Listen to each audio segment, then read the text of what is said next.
Good morning students. देखिए last class में हमने पढ़ा था यूनियन और स्ट्रक्चर में डिफरेंस। इसी तरीके से यूजर डिफाइंड डेटा टाइप्स को आगे करते हुए आज की क्लास में हम पढ़ने वाले हैं क्लास।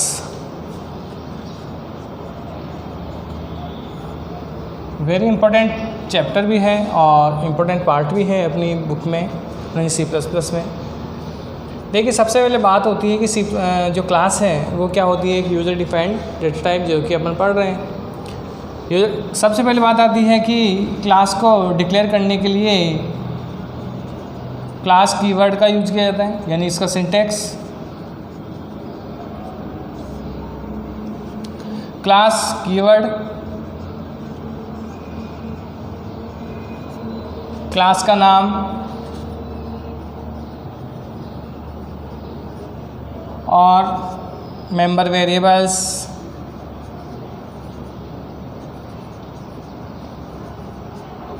और मेंबर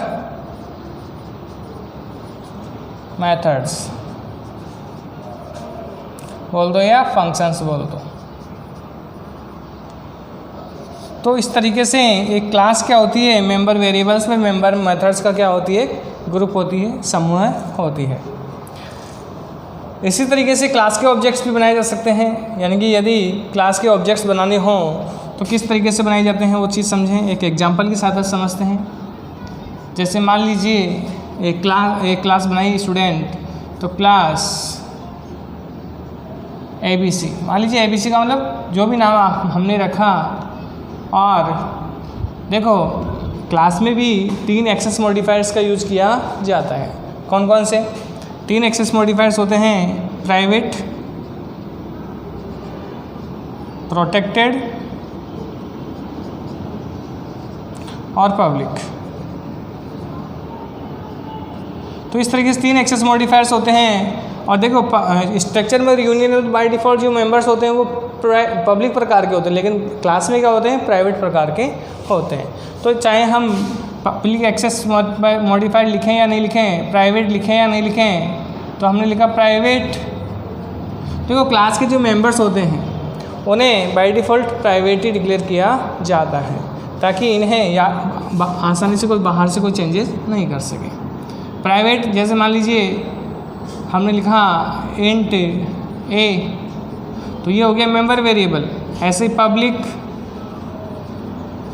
देखो बेसिकली जो क्लास में जो फंक्शंस डिक्लेयर किए जाते हैं या जो मेथड्स डिक्लेयर किए जाते हैं वो हमेशा पब्लिक प्रकार के एक्सेस किए जा सकते हैं, ताकि यूज़र इन्हें बाहर से एक्सेस कर सके। क्यों? क्योंकि प्राइवेट जो मेंबर्स होते हैं उनको क्लास के बाहर ऑब्जेक्ट्स के द्वारा एक्सेस नहीं किया जा सकता है, यानी क्लास के बाहर एक्सेस नहीं होते हैं। तो वॉइड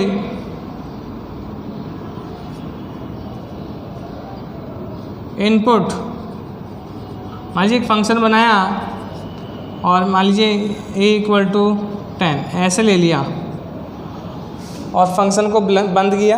बंद करने के बाद में मान लीजिए ये क्लास को टर्मिनेट किया सेमीकोलन से, वॉइड मैन, मान लीजिए मैन फंक्शन को स्टार्ट किया और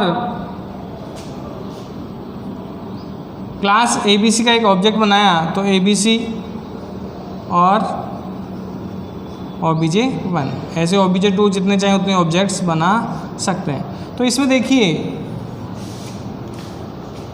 एज इट इज जैसे स्ट्रक्चर और यूनियन के अपन ऑब्जेक्ट्स बनाते हैं, एज इट इज क्लास के भी ऑब्जेक्ट्स बनाए जा सकते हैं और जितने चाहे उतने ऑब्जेक्ट्स बनाए जा सकते हैं। जो क्लास में वेरिएबल्स घोषित किए जाते हैं उनको मेंबर वेरिएबल्स कहा जाता है, जो फंक्शंस होते हैं उनको मेंबर मेथड्स कहा जाता है। क्लास में 3 एक्सेस मॉडिफायर्स होते हैं, प्राइवेट, प्रोटेक्टेड और पब्लिक। बाय डिफ़ॉल्ट जो भी मेंबर्स होते हैं वो प्राइवेट प्रकार के होते हैं। प्राइवेट मेंबर्स को क्लास के बाहर एक्सेस नहीं किया जा सकता, जबकि प्रोटेक्टेड और पब्लिक को क्लास के बाहर ऑब्जेक्ट के द्वारा एक्सेस किया जा सकता है। ठीक है, तो ये एक्सेस मॉडिफायर्स होते हैं जो कि एक मेंबर कहाँ तक एक्सेस किया जा सकता है उसका दायरा निश्चित, यानी कि उसका एक्सेस एरिया डिफाइन करने के लिए एक्सेस मॉडिफायर्स का यूज़ किया जाता है। क्लास को डिक्लेयर करने के लिए क्लास कीवर्ड का यूज़ किया जाता है। ठीक है, क्लास को टर्मिनेट करने के लिए सेमीकोलन का यूज़ किया जाता है। क्लास को ऑब्जेक्ट्स ऑब्जेक्ट का क्लास का नाम, देन वेरिएबल नेम, क्योंकि क्लास के जो वेरिएबल्स होते हैं उनको क्या कहा जाता है, ऑब्जेक्ट कहा जाता है।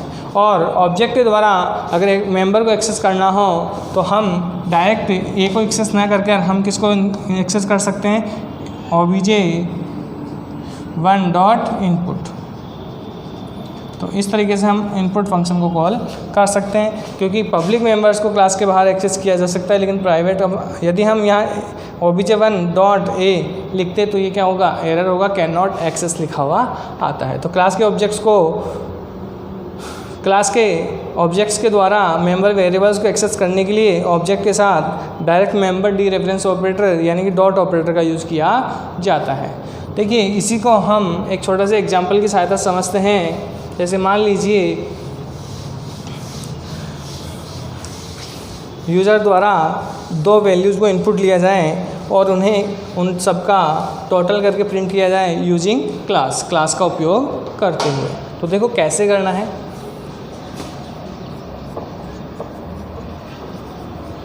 Simple programme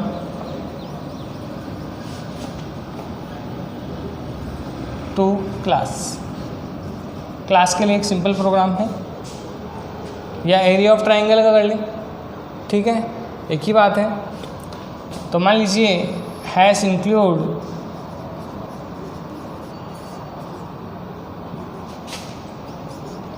iostream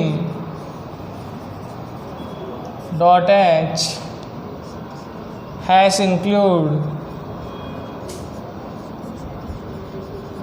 conio.h class, और क्लास मान लीजिए हमने रखा, क्लास का नाम रखा है ABC या XYZ जो भी आप रखना चाहें, प्राइवेट। देखिए मैंने लिखा इंट a इक्वल टू 10, मैं ऐसा नहीं कर सकता। क्यों? क्योंकि क्लास के मेंबर को हमेशा इनिशलाइज नहीं किया जा सकता, क्लास के मेंबर्स इनिशलाइज नहीं होते हैं। इंट a और b हमें ऐसे ही डिक्लेयर करना होगा, इनको प्रारंभिक मान नहीं दिया जा सकता है। फिर पब्लिक, मान लीजिए इन दोनों के इनपुट के लिए एक इनपुट फंक्शन बनाया, तो void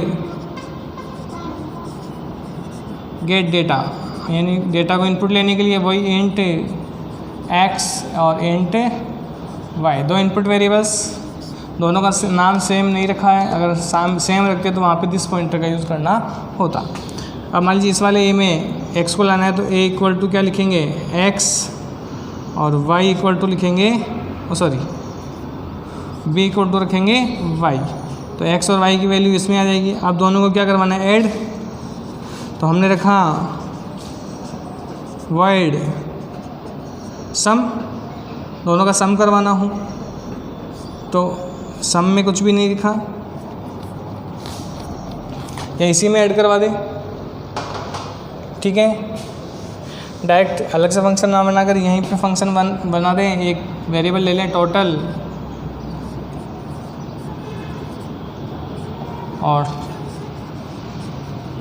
टोटल इक्वल टू, चाहे a और b को लिखो चाहे XYZ को लिखो, एक ही बात है। तो हमने लिखा a प्लस b, और यहाँ एक और फंक्शन रखा void टोटल को प्रिंट करवाने के लिए, शो डेटा या शो, एक ही बात है। और यहाँ पे cout age, a को प्रिंट करवा दें, handle cout बीज, b को प्रिंट करवा देंगे, हैंडल, और cout टोटल एज, दोनों का टोटल किस में आएगा, टोटल में, टोटल, और ये बंद किया और लास्ट में क्लास को बंद कर दिया। तो ये क्लास में, ये तो मेंबर वेरिएबल्स, ये तो क्या है, मेंबर वेरिएबल।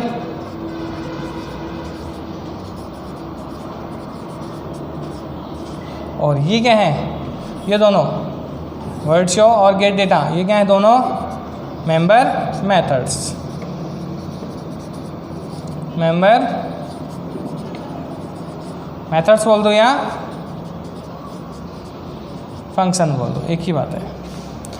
अब बात आती है मेन फंक्शन की। तो देखिए मेन फंक्शन में void मेन, सबसे पहले ऑब्जेक्ट बनाया ABC obj1। अब हमें क्या लेना है, दो वेरिएबल्स में वैल्यू लेनी है। तो मान लीजिए हमने रखा इंट x, ए भी रख सकते हैं और बी भी, ए बी और CLR SCR। आउटपुट विंडो पे पहले से कोई डेटा हो तो उसे क्लियर करें। सी आउट या यूजर से ले लें। Enter two values for A and B। Cin input लेंगे कीबोर्ड के द्वारा। फर्स्ट वैल्यू किस में, A में, और सेकंड वैल्यू B में। अब हमें A और B की वैल्यू इस वाले A और B में डालना है। तो यहाँ पे कॉल करेंगे हम किसको, गेट डेटा को। तो यहाँ पे हम कॉल करेंगे ऑब्जेक्ट की सहायता से obj1 डॉट गेट डेटा, और वहाँ पे A, B, A और B को पास किया। तो यहाँ पे और B, A की वैल्यू x में और B की वैल्यू B में। यहाँ से वैल्यू कहाँ चली जाएगी, इस वाले मेंबर वेरिएबल के A में और मेंबर वेरिएबल के B में। दोनों का टोटल होगा और टोटल में जो भी टोटल आएगा वो चला जाएगा। उसके बाद में हमने कॉल किया obj1 डॉट शो डेटा। कोई आर्ग्यूमेंट नहीं लेगा तो कोई आर्ग्यूमेंट पास नहीं किया अपने। गेट ch और ये कंप्लीट। तो इस तरीके से एक सिंपल क्लास का प्रोग्राम बनाया जो कि दो वेरिएबल्स की वैल्यू को ऐड करके क्या करें, प्रिंट करें। समझते इसका आउटपुट